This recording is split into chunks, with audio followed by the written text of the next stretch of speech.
आज से ठीक 100 साल पहले 1925 में हमारे भारत के उत्तर प्रदेश में एक ऐसा कांड हुआ था जिसमें 4 क्रांतिकारियों को फांसी पर लटका दिया गया। आज के लोगों को भी फांसी होती है, आज के लोग भी बड़े बड़े कांड करते हैं, बट उन लोगों में और इन लोगों में छोटा सा अंतर है। वो देश के लिए जी रहे थे और ये अपनी नफरत के लिए जीते हैं। तो आओ दोस्तों, इस वीडियो में काकोरी कांड की पूरी घटना को विस्तार से समझते हैं कि एक्चुअली क्या हुआ था।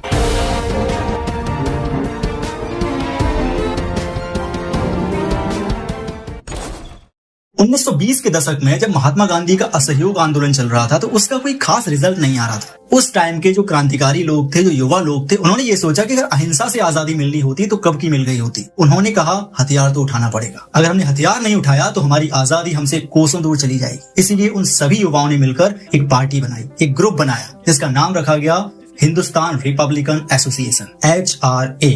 इस संगठन का एक ही मिशन था कि किसी भी तरीके से ब्रिटिशर्स को हमारे इंडिया से बाहर भेजा जाए, उनको भगा दिया जाए। तो जब ये संगठन बनाया गया तो इन लोगों के पास पर्याप्त पैसा नहीं था ताकि ये लोग हथियारों को इकट्ठा करके सरकार से लड़ सके। इसीलिए इन लोगों ने योजना बनाई कि क्यों ना जो सरकारी खजाना है उसको लूट लिया जाए। इस पूरे के पूरे संगठन की लीडरशिप थी रामप्रसाद बिस्मिल के हाथ में, और इन सब लोगों ने मिल करके सरकारी खजाने को लूटने की योजना बनाई ताकि ब्रिटिश सरकार के पैसे से उसी ब्रिटिश सरकार को इस देश से खदेड़ा जाए। इन सब लोगों ने मिलकर योजना बनाई जो लखनऊ से सहारनपुर जाने वाली ट्रेन है, जो पैसेंजर ट्रेन जाती है, उसको लूट लिया जाए, क्योंकि इनको पता था कि उस ट्रेन में ब्रिटिश सरकार का पैसा जा रहा है। इस योजना में टोटल 10 लोग शामिल थे। रामप्रसाद बिस्मिल, अशफाकुल्ला खान, चंद्रशेखर आजाद, राजेंद्र नाथ लाहिड़ी, मनमथनाथ गुप्त, मुकुंदी लाल, सचिंद्र बख्शी, केशव चक्रवर्ती, मुरारी शर्मा और बनवारी लाल। जैसे ही ट्रेन वहां से चलना शुरू हुई तो ये सभी के सभी लोग उस ट्रेन में सवार हो गए। प्लान बनाया गया था कि काकोरी स्टेशन से थोड़ी दूर पर इस ट्रेन की चैन को खींच करके उसको रोक लिया जाएगा और फिर सब लोग मिलकर उसको लूट लेंगे। तो जैसे ही ट्रेन ने काकोरी स्टेशन को पार किया तो योजना के मुताबिक चैन को खींच दिया गया,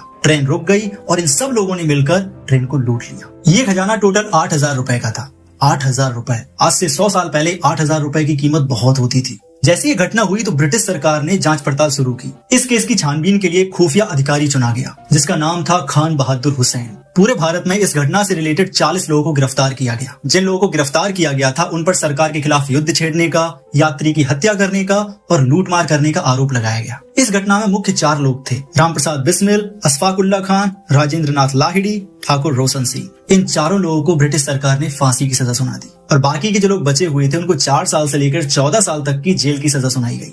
अपील, क्षमादान और भी बहुत सारे तरीके अपनाए गए, लेकिन इन लोगों की सजा को माफ नहीं किया गया। काकोरी कांड का मेन मकसद था ब्रिटिश सरकार के धन को लूटना और उस पैसे को उस जगह पे इस्तेमाल करना जिस जगह से वो ब्रिटिश सरकार के खिलाफ आंदोलन चला सकें, उसके खिलाफ लड़ाई लड़ सकें। उम्मीद करता हूँ इतिहास की एक्सप्लेनेशन आपको समझ में आ गई होगी। हमेशा की तरह thanks for watching this video.